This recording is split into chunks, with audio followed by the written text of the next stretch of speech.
cool story though was my grandpa actually called my mom, and it was my mom's dad, and he said, hey, he was like, I want you to know that your boy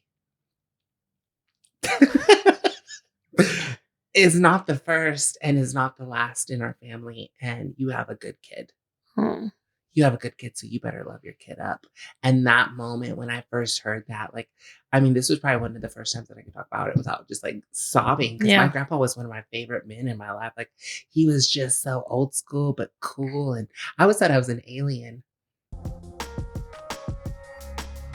What's up, y'all? My name's Leticia, and you're listening to Confessions from the Closet, a podcast all about vulnerability and overcoming. It's time we get ourselves unstuck from these boxes and these closets that we've allowed ourselves to be trapped in. We're so much bigger than these boxes we've been in. It's time we go deep, y'all. What is up, you guys? Thank you for coming back to another episode of Confessions from the Closet. I am excited about today. I have my good friend here with me, Victoria, who's also my hairstylist. So here is Victoria. Welcome. Thanks for having me. Yes, thanks How for coming. exciting. I've been thinking about this all week long, and I've just been so excited, to just sit on the green sofa. Yeah. I'm excited to have you here. I'm such a podcast listener. Mm-hmm. It's part of my just daily routine. Like, while I'm getting all glammed up, I normally throw on something like positive and motivational. And so, like, to actually be a part of one. That's exciting. Yeah. It's fun. I'm excited to have you. And you've been killing it. I've been loving all your, you just have been, there's so many things that I guess I never thought about. Mm-hmm. Coming from the closet. Yeah. And I think we were talking about, being like my family. I never thought about my family having to come out of the closet, or having to like say, hey, like I have a person in my family who's part of the Lgbtq community. Yeah. It's I don't know that we all think about that at the time. I don't think I thought about it as much when it was happening as I did as I watched my mom lose friends. And after I heard like the podcast with you and your mom, and then yours and just all of them, and I just thought, man, I need to ask my mom, but I forgot to ask her. So yeah, you'll have to ask what her. her experience was like. I know, like, her best friend who recently passed, rest in peace, Sandra. She that was one of their, like, she just loved her even more, like, that my mom just accepted me. And she was just like, thought my mom was so cool, because like she didn't like shun me, and they kind of went through this because I was like in my early 20s. So they just kind of had this like journey together. Coming out. Yeah. That's awesome that she had a friend to go through it with her. So the question I like to ask first is if you'll tell me a little bit about how you came to know Jesus. And how it became a relationship and the Holy Spirit and all that. Whatever you want to share. I've always been a praying person. I feel like that is what has kept me from, like the depths of hell, not to sidetrack, but I feel, and I recently heard, like, I think it was Pastor T.D. Jakes saying something like, when you're an outcast or you feel like you're a minority, the reason you end up hanging with the wrong crowd is because they accept you. Yeah. These people accepted you. So in my early 20s, I wouldn't say I was hanging out with the wrong crowd, but it definitely probably, we were the outcasts. Yeah. Because they accepted me, and they liked me for me. And I thought that was super cool to have like people who love me. And, but I've always been a praying person. And so those people that I were hanging out in the beginning, we have completely different lives now, and I always, I was raised in the church. My mom is Catholic. She raised me Catholic. In high school, I had girlfriends who like took me to like the Baptist church, and we'd go to like WT campus in Canyon, and we were always doing some fun, like washing each other's feet. And there was always God has always been present in my life, and so looking back, thinking like why people take different paths. I mean, it doesn't matter like if you're hetero or homo or trans, everybody takes different lives, of course, when they're younger as to growing up, right? Yeah.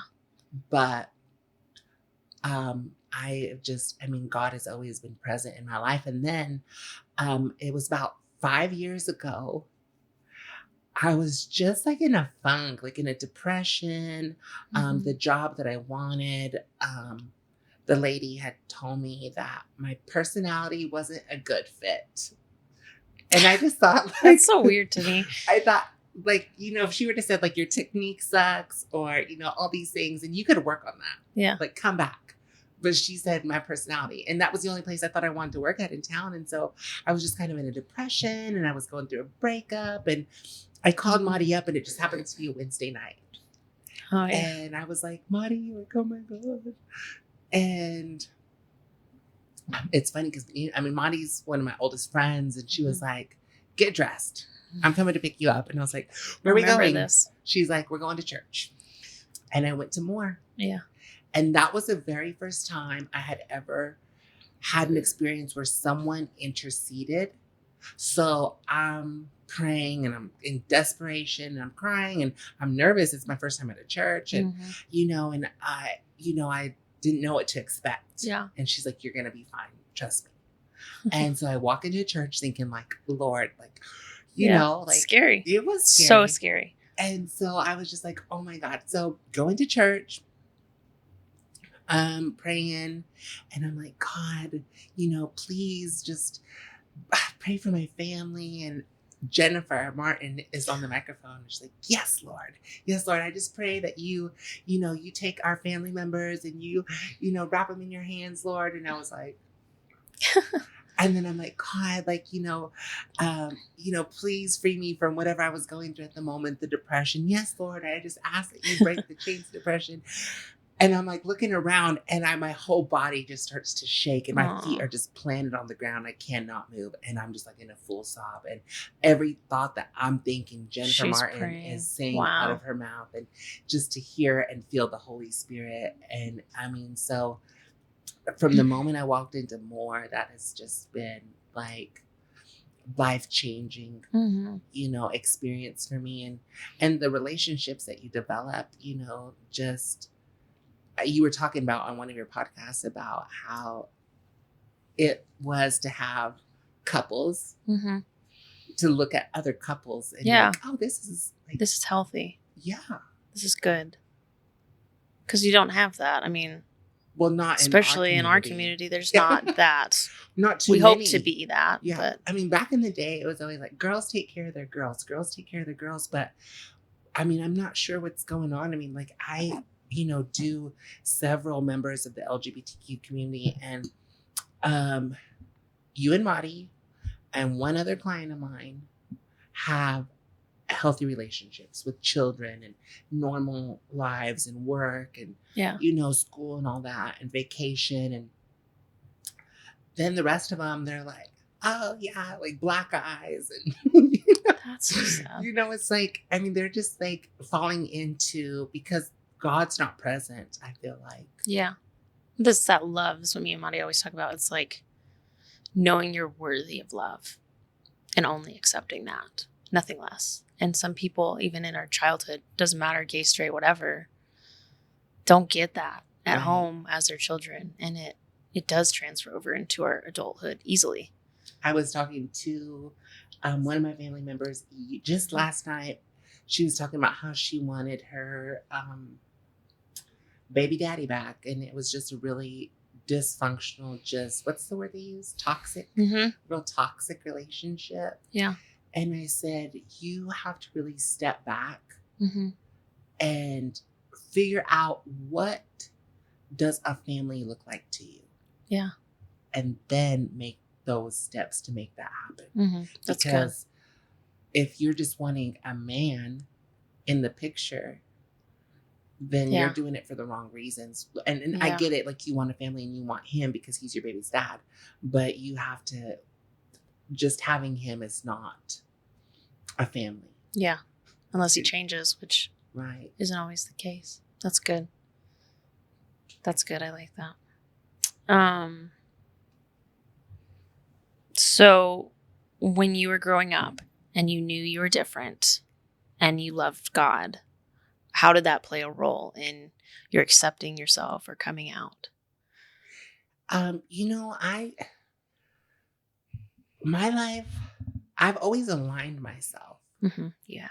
with exactly with what I wanted. And so I'm only speaking for myself Yeah. during this whole podcast. You know, like these are just my experiences. And um, you know, like I my dad is the third oldest of 17 kids on. And so She had 17 kids. yeah. My 95-year-old grandma's upstairs recording Wow. this. 17. Yeah. I didn't And know that. That's amazing. and you know, and so these men are your classic Latin men, you know, they're machismo, they're confident.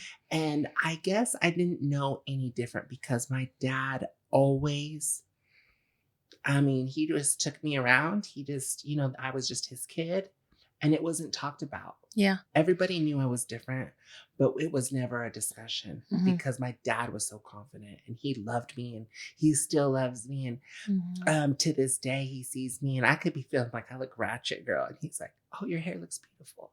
Or I like your dress, you know. And I knew I made it when, and this was years ago, my dad said that he, so I'm the third youngest, 3 boys, 3 girls.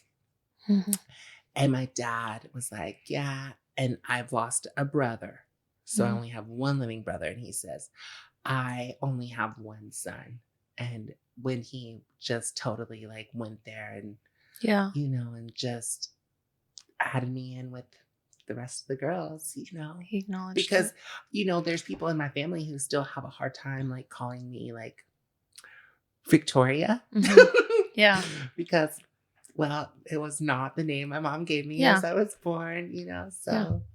And, but when my dad was just like, hey, like this is my daughter.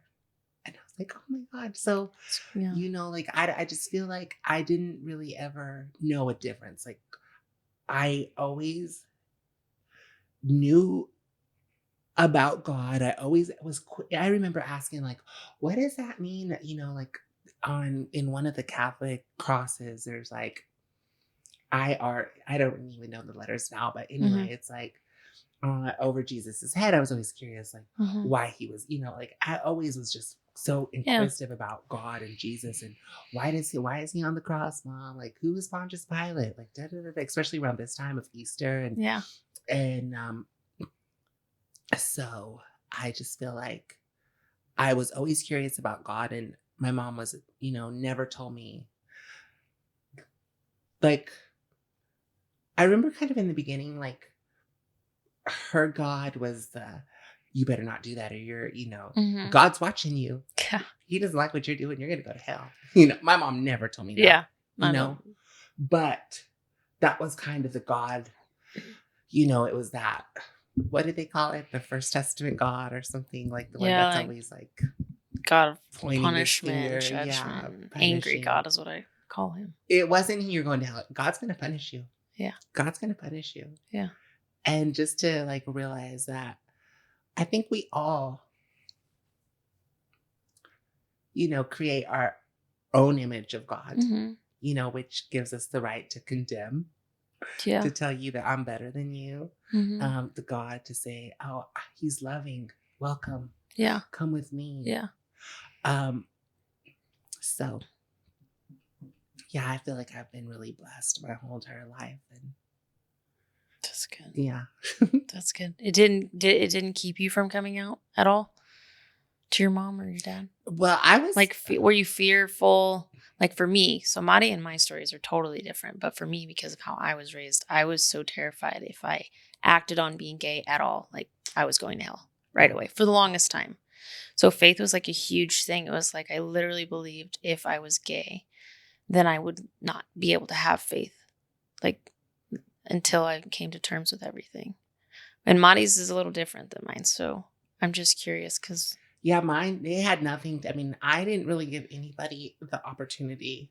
yeah, I mean, my mom and I was a typical loudmouth teenager with all this attitude. yeah, And the reason, but faith, it was never an issue, thank God. that's good. Yeah. That's really good. Like, And I always knew I was loved and blessed. And that's good. I think that probably has a lot to do with your just praying and hearing and knowing. You're yeah, we've always known this since the first day we hung out in your garage. yeah. That you are all about energy and vibration and frequency. And I think that probably is a big part of it. Yeah, I think Just that. wanting the best for yourself. And knowing that it's available. Yeah, that's you good. know? It's rare. So one thing Mari said to talk to you about was, what was the time that you were bullied? She said you have some, I mean, and this is if you want to talk about it, but she said that you had some stories and. Like I mean, I can't think of anything right off the top of my head, but it's probably because I kind of live in the, like in the moment, and I feel That's like good. the past is not, like I've survived. And I mean, I just remember like being a little boy in like the 7th grade. Now when I say I was a little boy, I had short hair, but I thought I was Cher Horowitz from Clueless. Seriously, I actually have a way normal life for a teenage girl. Yes. So I would wear these like oversized long button-up shirts with these tiny little vests. Oh, And my I wanted my gosh. little feather pin, and so I was going to be as feminine as I possibly could. And so I just remember like the boys, like, and the worst part was I had to take athletics. Oh, gosh. So here I am. And then it was uncomfortable for everybody in the locker room. But I just always like my walk. My walk was always like why do you walk like that? Why do you shake your ass? Whoops. You're good. You could say this. Why do you shake your, butt when you walk? And, da, da, da, da, da. And later on in my life, it would have been, it became beneficial. And, Yeah. like people, because I'm so tall, they're like, oh, do you do basketball? And I always tease and like, oh, I was more into runways, like. I love it. Have you seen Palmer? Yeah, No. with Justin Timberlake. No. There's a little boy in there, and he is adorable. You'll fall in love with him. But he dresses. He like wanted the princess costume and all this stuff, and all the boys were so mean to him. But he just was himself, and I was like, man, I want to be that free. Yeah. So I was always insecure. Mhm. I've always been really shy. I've always, so I was always downing myself. Like my friends used to call me Dory because I thought it was cute to be pretty and dumb. Like Yeah. growing up, because it was like, like, I just kind of wanted to like throw my head in between my shoulders, and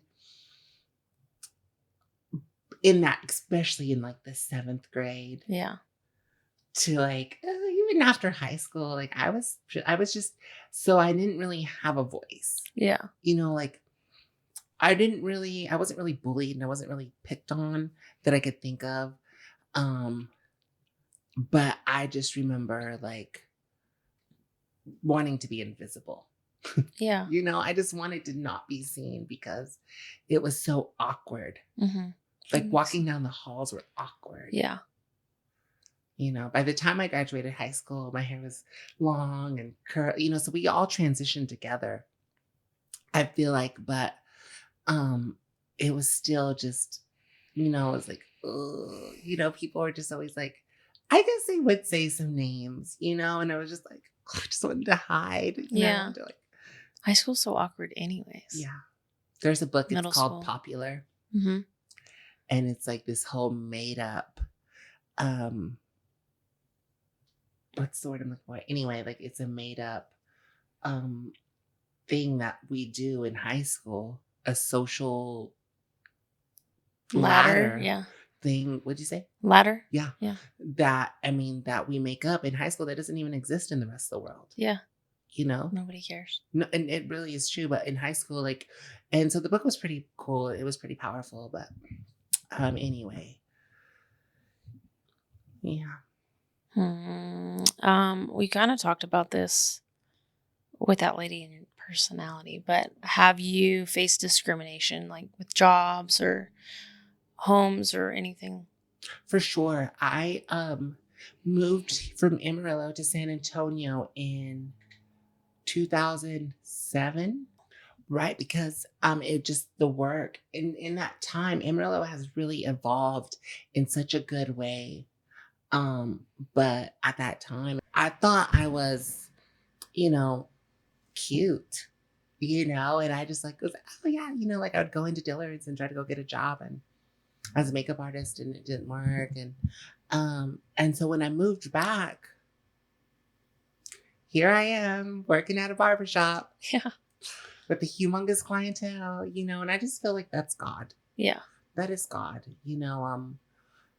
and it works, but like we don't really, like me and my clients, we don't talk about like me for sure. Yeah. Ever. It's all about them. Yeah. Yeah. And so, and when I live by this motto that in a dance, someone always has to lead. Mm-hmm. So if you're getting your hair cut, for the most part, I would like to be in a headspace where I'm leading the dance, and you're there for a service, and that's really all it's about. So yeah, that's good. Yeah, you really have gotten a huge clientele, I think, even in the last year since everything got weird. Yeah, I mean, after COVID, I was like, boom. I was like, what? Yeah. Like, how'd this happen? Like, it's crazy. Like, I've been so blessed. Yeah. I've loved hearing more and more people from church are going to you. I think that's really cool. Yeah, it's super cool. Okay, this is like one that I thought, and what is something that people ask you that you wish they wouldn't? Is there something? Probably I have a this is gonna sound so dumb, but like in 2007, yeah, I won Miss Gay Amarillo. Mm-hmm. So if you don't know what Miss Gay Amarillo is, it's a pageant, and it's a legit pageantry system. Yeah. And so it starts local. So it's a pageant system. So normally like bigger cities, Amarillo, El Paso, Austin, Dallas, maybe even Midland, Odessa, they all have like a pageant system. Mm-hmm. And so you compete at the local gay bar against drag queens Mm-hmm. for, this title, which is ours was Miss Gay Amarillo. Yeah. And then if you win that one, then you go on to Miss Texas, Oh. which is held like either in Houston or sometimes in San Antonio. Yeah. And so if you don't know anything about drag or about like the pageantry system, Mm-hmm. so if you think like a natural born woman winning like a pageantry system, Mm-hmm. this is like on steroids. So you're really competing against the best of the best. Yeah. There's transgenders, there's drag queens, and, and so it's not only a beauty pageant, you have interview, you have some competitions have swimsuit, Wow. so it's a real thing. But when I mentioned that, so I have my tiara in my living room. Yeah. And somebody asked me, what is that? And I don't know. It doesn't bring me shame. Yeah. But I guess I just don't like talking about like my gender identity. Yeah. And so even yesterday, one of my clients was just like, and he wouldn't stop. And he's like, what? It's from your quinceañera? And I was like, yes. That's it. How'd you know? So, but no, that's dumb. Because I'm tall, my questions are stupid. So like, tall. How tall are you? Do you play basketball? Like, I don't know. Like, I don't really allow other people to like make or break my day. You know, No. it's very rare. If I allow you to change the course of my day, it's because I love you. Mm-hmm. You know, like I don't really like a stranger. I feel like you laugh it off. Yeah, it's like yeah. So, okay. Or pray for them. I'm just like, you know, like Yeah. yeah, bless their heart. You know? I love that about you. You're so cute. I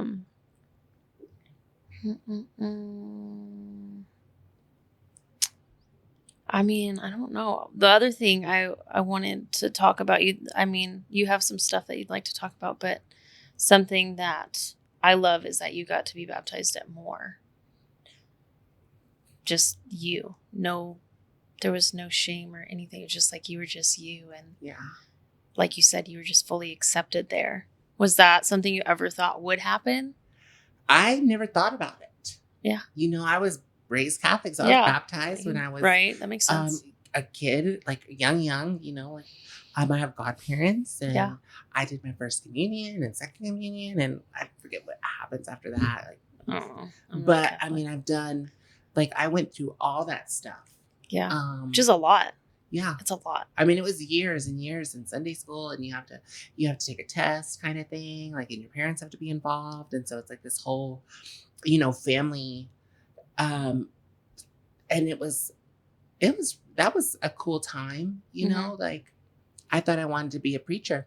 Really? Growing up. They're like, what do you want? And I was like, because we lived catty corner across from the Catholic church. And our neighbor who lived 2 houses over was the preacher. Oh, yeah. So we were friends with the preacher, and I just thought he was like so cool. I kind of thought he was a little handsome, but we could edit that out. That's it okay. wasn't a bad deal, but you know, I was young. I mean, and I just thought he was the nice, and I thought, man, I want to be like this guy. Like, this is a grade A guy. Like, I want to be like him. You know, and he got to wear a dress. I was like, what? No, I get it. You know, the preachers, they wear that gown. Yeah. And they have like the beautiful robes. And I just thought, man, he has the best job. That's the prettiest dresses. I like that. I never thought about it like that, but you're right. And that's so, good. Yeah. So being baptized at more was just kind of like, I heard the Lord, and it was just like, I was ready. You know, I was ready just to kind of, I've been through a couple of bad breakups, you know, and for whatever reason, I always kind of, at that time, was allowing that to be part of my identity, you know, because I just want to be normal. Yeah. You know, like I just want to have a normal boyfriend or a husband and, you know, garden and like, here's some carrot cake that I baked with the carrots I grew from my garden, you know, like just a normal life. And I felt like being baptized was like a way just to, and I think Lyndall's, whatever you call his it. Word. Yeah, his word was that like she's gonna go into the water and come out clean, and at first I was kind of offended, like he looks so dirty. Oh. But as time has gone on, I see exactly what he said has come true, you know, like I feel I've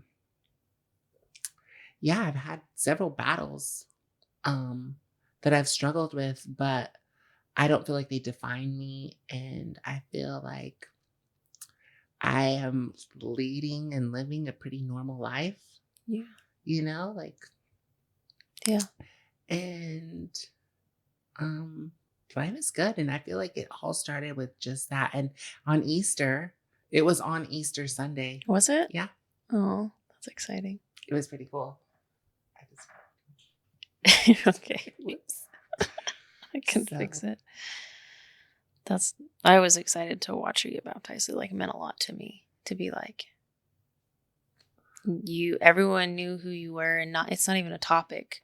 Right. I think even for us being there, like it's not really a topic. I mean, kind of is more because I'm on the worship team for me. A lot of people, I don't know. Some people had a problem with it at one point. I don't know if they still do, but who cares? But we've just always been loved and accepted as ourselves. I feel like it's just normal. Like, yeah. At first, I remember like there was a couple of times that, you know, Pastor Darrell would be like, you know, advocating for the LGBTQ community and saying like just because we're trans or da, da, da, da, or because we're this, we deserve to be all inclusive, accepted, like God loves everyone. And I would kind of want to like slump down in my chair, like, please don't, like, I hope you're not looking at me. Really? Yeah. But that was so long ago. Yeah. Like, and now it's like, yeah, it's just normal, like we're accepted and I feel happy. Like, I don't think about it like, most of the time I go to church alone. I've invited several people and, I take people with me, like, but, to walk into a place that maybe at one point in time, I had left the church. Mm-hmm. Like when I left like being Catholic and then I was still trying to find like a way, and so after trying everything, and then Marty was like, come to church and having a place that I felt safe and accepted, but not like, I mean, it was just like, just come to church. Like, it's just like normal. Like they don't even. It's not, I mean, it's nobody looks at me any different. And I feel like that's how it should be. Like, it's not like, oh, like there's, like, there's we need to pray for them. Or did you see? Like, no, it's not. It's never been. It's just like we go to church and that's it. It's safe. Normal. It's what it should be. Yeah. Home. Love it. I love it. Yeah. You do. It's a really good place. But let me ask you this. Okay. Because I've always heard of this pretty girl pass. Do you think your life would be as accepting as it's been for both of us? I feel like, I mean, even though we've had like everybody has that struggle in the beginning. Yeah. But long term, if you were not so attractive. No, I don't think it would be as easy. But like, I think, because this is where I get tripped up, and I've told this to Daryl before in one of our meetings, is that when people stare at me at the gas station or in the store, I think it's because they're like, oh, that lesbian. And Daryl's like, they're looking at you because you're pretty. And I'm like, I don't see it that way. I just think, oh, they know I'm gay and they're judging me. Like, that's how I've always seen it. Even though I know I'm pretty. My mom told me enough times, I'm not blind. Right. But that's what I always think it is when people are staring at me. They're judging me because they figured out I'm a lesbian. And Daryl's like, they're looking at you because you're pretty. Well, I'm like, oh, I never thought about it like that. It's a real thing, like a pretty girl pass. And it makes sense, yeah. When Caitlyn Jenner had just came out and she had a reality show, I watched a couple episodes. And there was one thing that I took away from that, and it was that there was not everybody's pretty. Yeah. I mean, it doesn't matter what you believe in, what you gay, straight, whatever. Mm-hmm.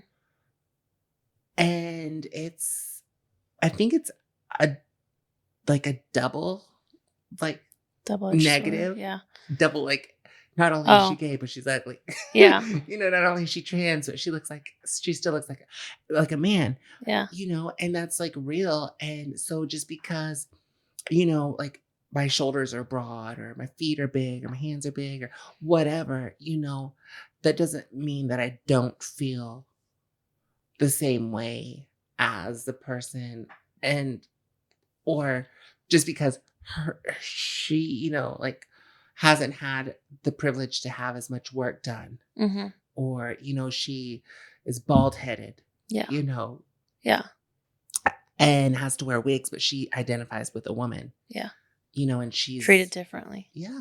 Because they might not look as feminine or as masculine if you're male trans. Yeah. Or you don't get to have the hormones or whatever that help you look more masculine or feminine.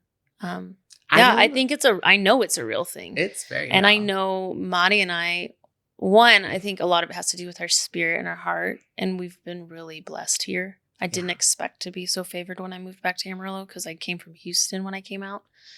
I do think, we do have a welcoming spirit and personalities, but I think it doesn't hurt that we're both pretty. We're both femme. Yeah. I have a short haircut, but I'm not masculine at all. And I don't even think being a carpenter is masculine. I think my dad's a carpenter and it comes naturally. Yeah. Like, I just know how to fix things. but that doesn't make me masculine. Right.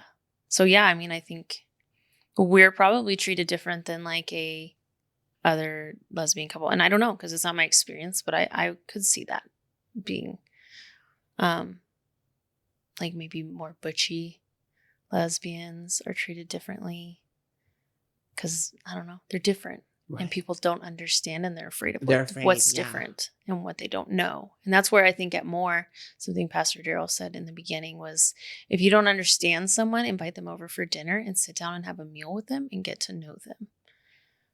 That's great. And that was something He's so he smart, invited us yeah. to. We've had dinner at their house before, and it was just so sweet to just like break bread and have wine and just get to talk deeper than you do for 5 minutes after church, you know? Right.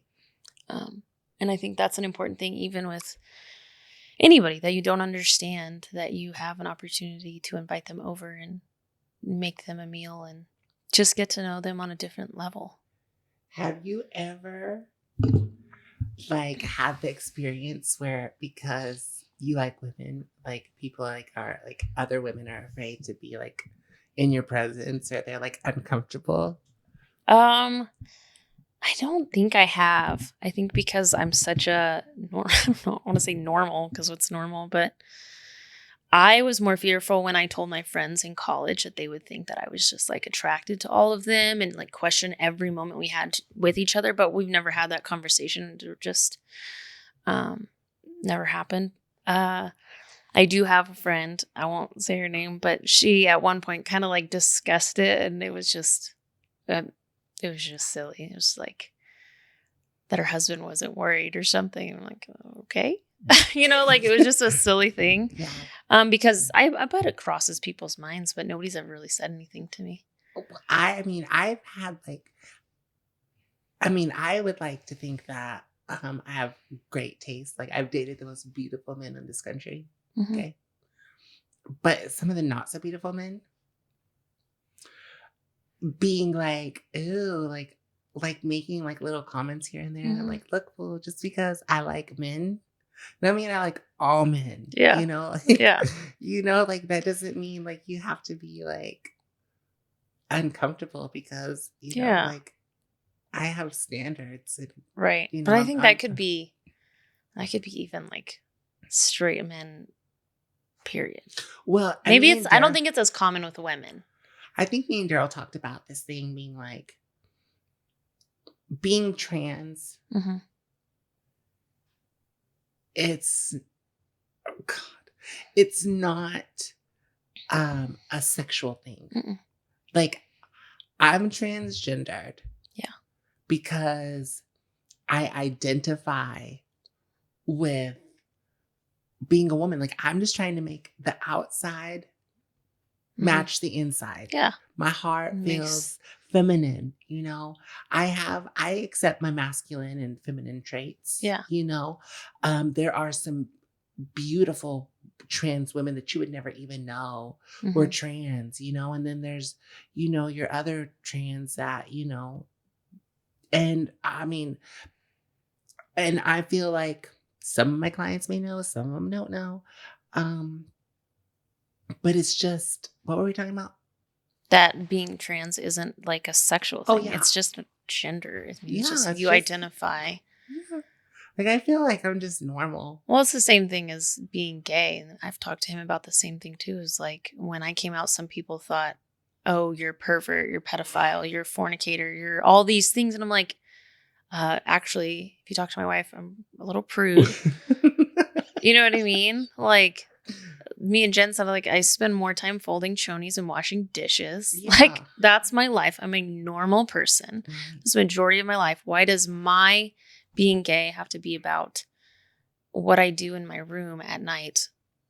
I don't think about that for any of my straight friends. I'm like, why do you have to think about that? Because I don't know, maybe because of the porn industry. I don't know, but I don't think about other people, what they do when they go home with their spouse or their boyfriend or whatever. I'm trying to think about what bills do. What do I need to get at the grocery store? When's the kids' things? Like, do we have clean chonies? That's what goes through my mind. And people have made it, probably because of Hollywood and what images we've been given.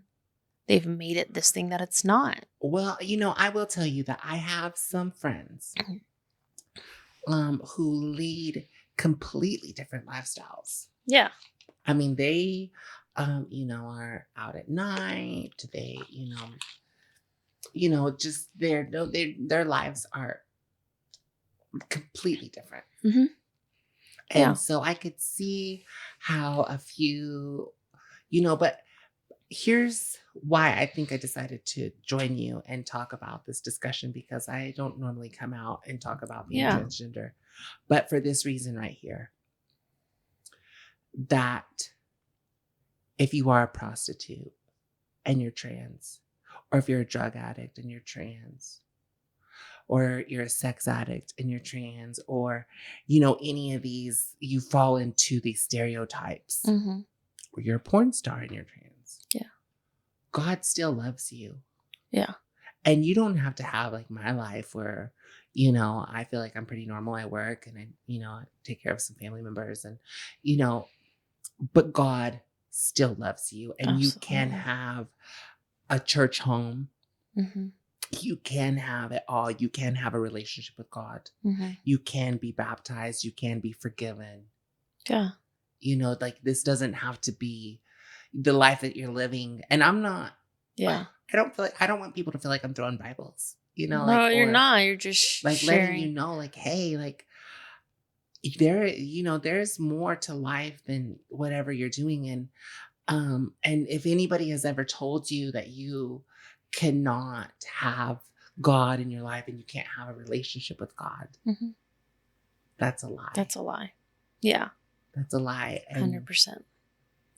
And even if, anybody, my girlfriend came over this morning, matter of fact, and she said, Victoria, I'm really proud of you. God wanted me to tell you, keep up the amazing job. And I thought it was really powerful because I don't think she meant it in any sort of way other than she tells me, God loves you and his whole purpose is to love. She goes, and whatever happens on judgment day is between you and him. Mm-hmm. But right now you are loved. Yeah. And I thought that was kind of deep. Yeah. And like, because, so many people are like, oh, you are going to hell, or oh, da da da da da. It's just crazy to me. And I just feel like what I'm going to be judged for on Judgment Day is not my gender. No. Yeah, I said it on the episode that'll release this week, today. I said, I'm tired of people talking about LGBTQ and being like, we're all sinners. And it's like, stop using that word when you're talking to us, because our whole lives, most of us have literally, that's the only thing we've known about ourselves, is that one thing that we couldn't change or choose made us a sinner. Like we were just born that way. So stop using that word and just use love. Because I'm like, yeah, I sin. I cuss at my children. I lose my temper. I envy that. For that, I'm a sinner. But me being gay is not a sin. My loving my wife is not a sin. No. And it's not sending me to hell. And so it's just like, I'm tired of people saying, oh, well, we're all sinners. When they come up to someone who's gay, like, why do you have to include that? Because, yeah, like you said, that's not what I'm going to be judged for on my final day with God. I had a client, and he's been a client of mine for a long time, and we got really candid because I was really nervous about sitting on the green sofa.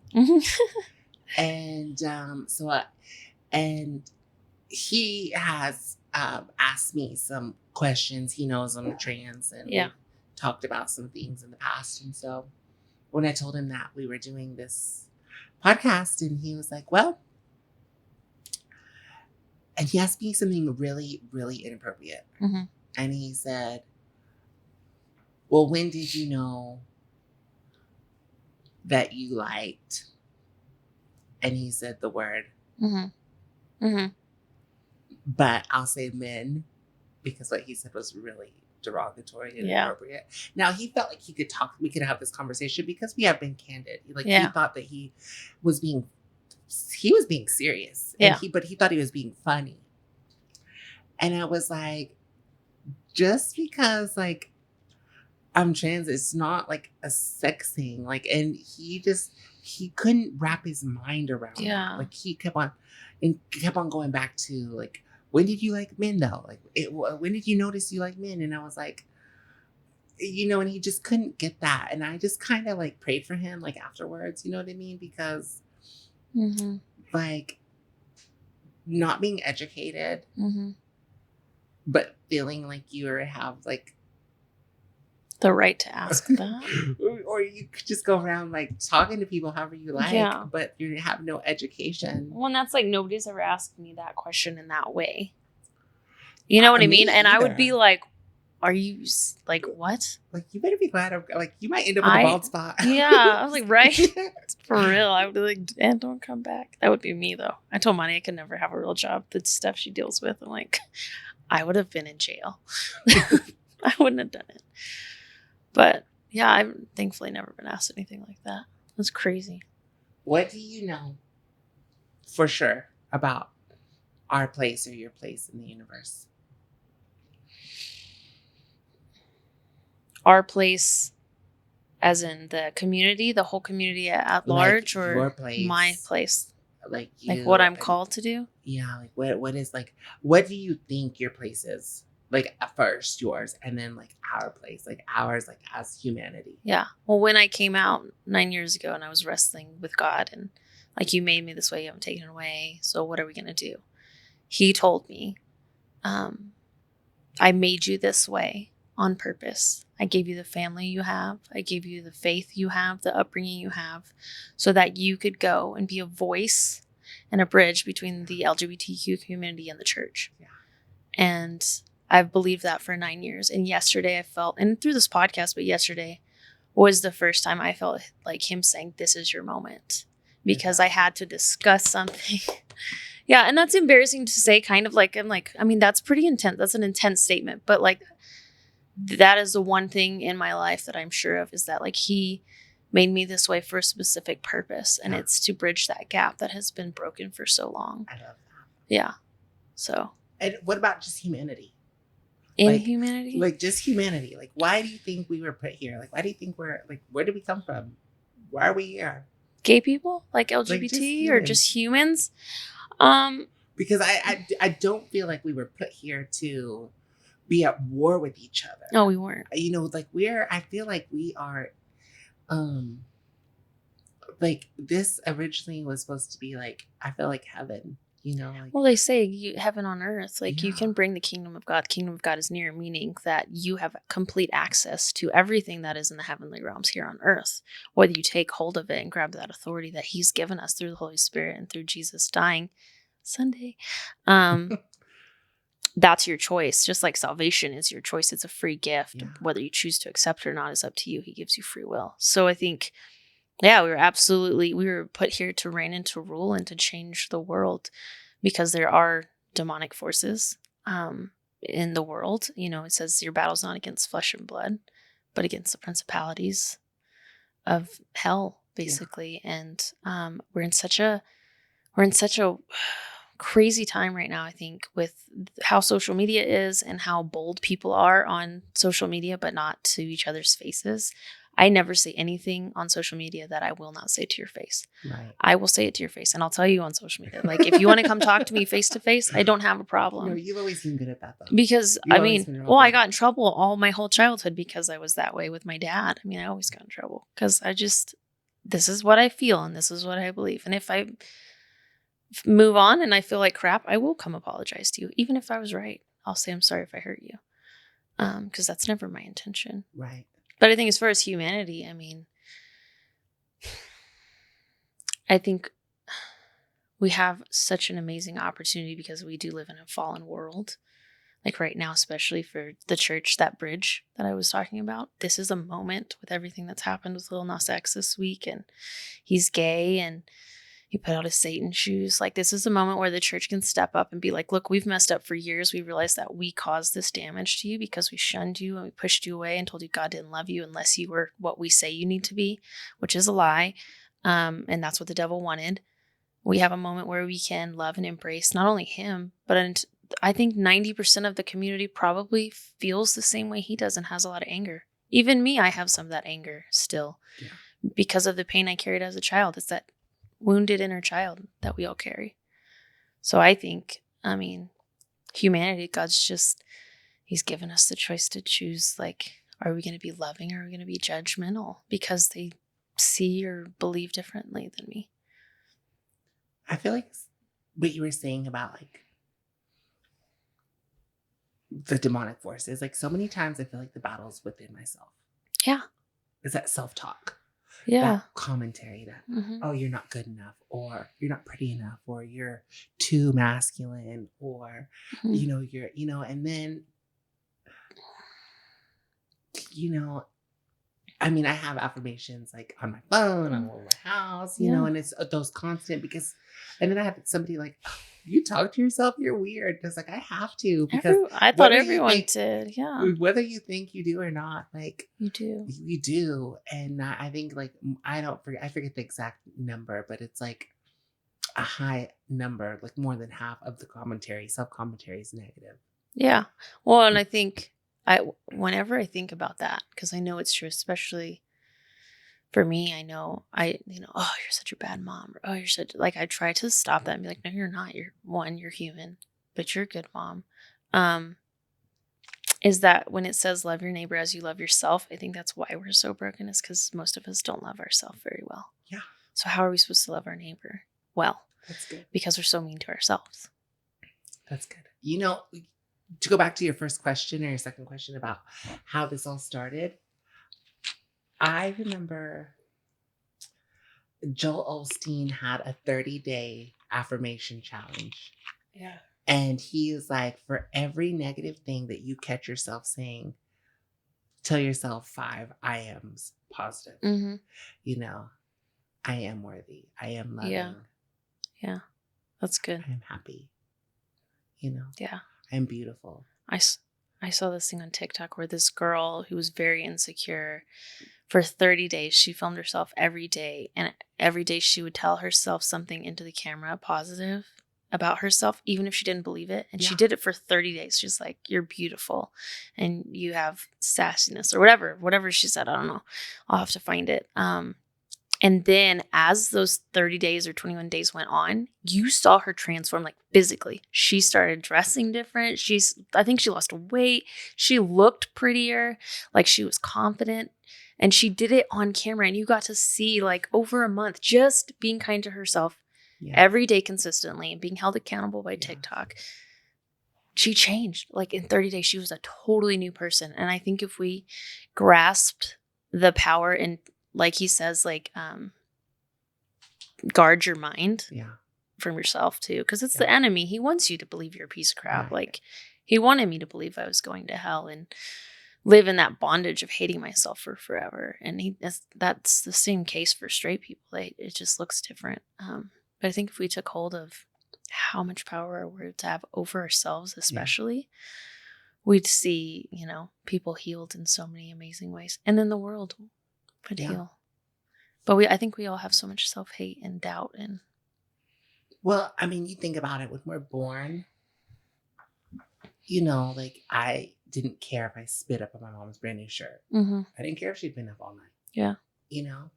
Because I'm like, it's all about me. I'm born. Nobody has told me I couldn't yet. Yeah. And then you're out. You can't do that. Yeah. Oh, you can't do this. Only boys do that. Only girls do that. You can't do that.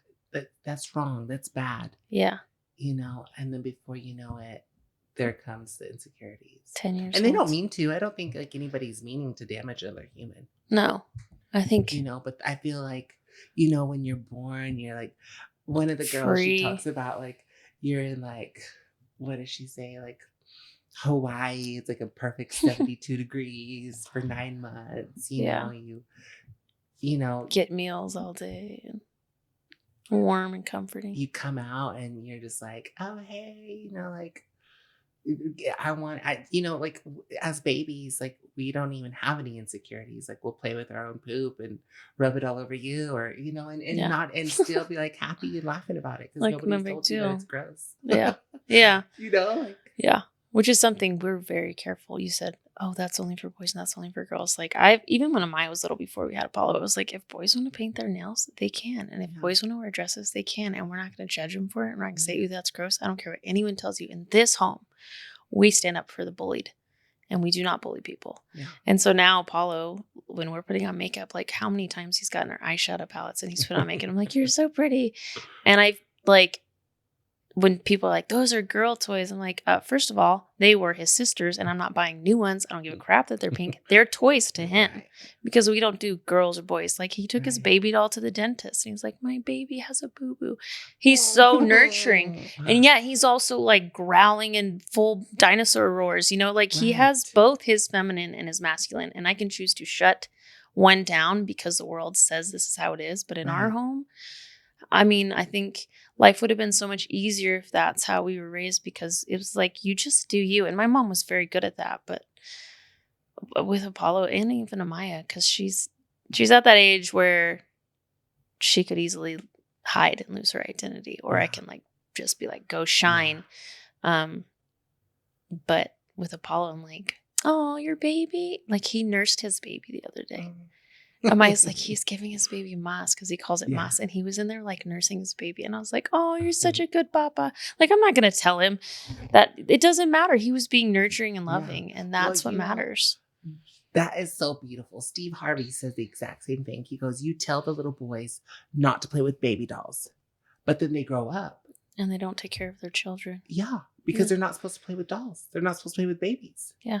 You know? Or little girls not to play with lawnmowers and then don't play with tools and you don't know how to build anything. Yeah, and how like crazy. Change a tire. You know, things that we should know how to do. Right. But because it's a boy's job. Oh, yeah. I mean, I'm like, I'm an independent woman. I don't need, me and Molly always joke, I'm like, I don't need no man unless there's a dead mouse in the house. Please come help me. Or I'm not strong enough to fix something. We're blessed with some really strong guys in our life that help us with those things that we're like, oh. Oh, yeah. How funny. I used to say like, oh, I only need a man to throw the trash and change for oil. That's funny. And I make Amaya throw the trash. That's her job. Yeah. I'm like, when your brother's older, you'll be out of the house by the time he can do it. But it's your job. You're a member in this family. I want you to be able to take care of yourself without a person. You can do everything by yourself. You can wash your clothes. You can change your tire. You can build you a bench. You can do it all. Because I'm raising you to be a leader and independent as much as you can. That's for both of them. That's great. Yeah. Yeah, Apollo gave his baby mas. He's so funny. I love that. It's so cute. It's just normal. He thinks everyone has mas. I love him. Anything else? What is God to you? What is God? To me, God is everything good in me. That's good. He's everything good in me. That's good. He's my best friend. I mean, Jesus is my best friend, but God's everything good in me. What is he to you? All. Everything. Mm-hmm. My taste, my smell, like my senses, love, the birds chirping, color. That's good. Yeah. You know, just this. I always say the only thing perfect is the space between Earth and the moon. Mm-hmm. The space between Earth and the sun. You know, like the planetary system, the elements, spring, autumn, you know. Mm-hmm. People like have this, you know, I've lost a sister. Bless you, sister. These are her earrings. Had to bring her with me. Yeah. But, you know, just the, you know, because I could have easily, and I was for a whole year, you know, just in a nasty funk, you know, but then, you know, I feel like everything's in our mind. Mm-hmm. And if I change the way I see death, then I would change the way I felt about her and her presence. And it's so funny because I feel like she's still very much here with us. Mm-hmm. You know, it's just not her physical form, you know? And so I feel like she's returned to all, you know, the goodness, the creator, and the master architect, you know, God, it's everything. And I believe that, you know, my heartbeat, my breath, you know, I cannot tell either one of those things to stop. Yeah. You know, Yeah. And so it's like, I mean, I could go on and on and on Yeah. about God, you know, and I mean, just the reason that we're having this conversation. Yeah. Yeah. It's good. I like it. Thanks for having me on your Yeah. sofa. Thanks for coming. Yeah. It was been really good. fun. It's I been was really good. so nervous.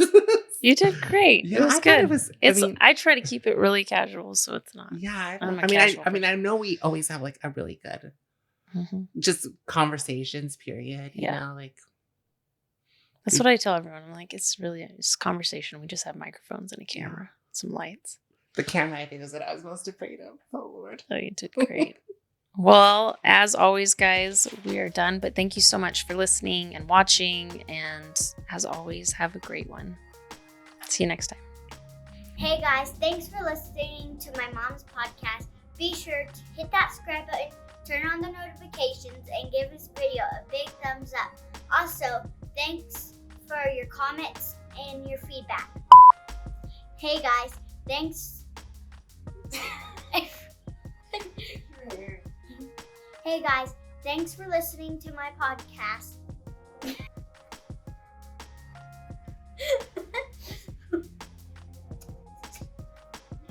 Oh gosh. Try not get an answer. We don't even have grass in the backyard. I don't know why they're. Yeah, she knows not to use the water because it's all right here. Sorry. Oh, it's fine. I'm excited to see what I look like with these lights. I'll edit it too. Hey, that lawnmower is so loud in the basement. The one in the backyard. Thank you. Bye. Oh my God. Come on. Okay. Okay, so I'm going to clap, and then I'll do my intro, and then we'll start. Okay. Because I clap, that's how I know where to start the video. It like syncs up the sound, so Okay. just don't be weirded out. Where did I come from? Yeah. Like, because I've always had this spirit about me. And then once my grandmother passed, and he came to live with my mom and I like really got to know him. And I was like, dude, like, yeah, like that's where I get it from. Like, Yeah. he's just so free and like just like a kid, you know, like a free spirit. So That's awesome. yeah, I like that. that's cool. Thanks for telling me that. Do you want to pray? You want me to pray? Yeah, Okay. we could both pray. Okay. But I just want to like start out by thanking you, Lord, for just this moment, fellowship, to glorify you, Lord. I just, my intentions are to maybe glorify you first and foremost, but I know there's someone out there who has walked in similar shoes like mine, and maybe they have been told that they can't have you because of the way that they are. And so my intention is just to spread awareness, Lord, that we can have it all. We were not put here to want or to need and to suffer, and everybody deserves to know your love. And so maybe this could just be a little piece of something that somebody needs to hear, to know that, hey, you could have God and be a minority. And so thank you for this fellowship. I just ask that you guide my mouth, guide my mind, let them be your words, Lord. Yes. And that's what I have to say. Yes. Thank you, Father, for this time and just for constantly guiding all of these episodes and being present always. We ask this in your name. Amen.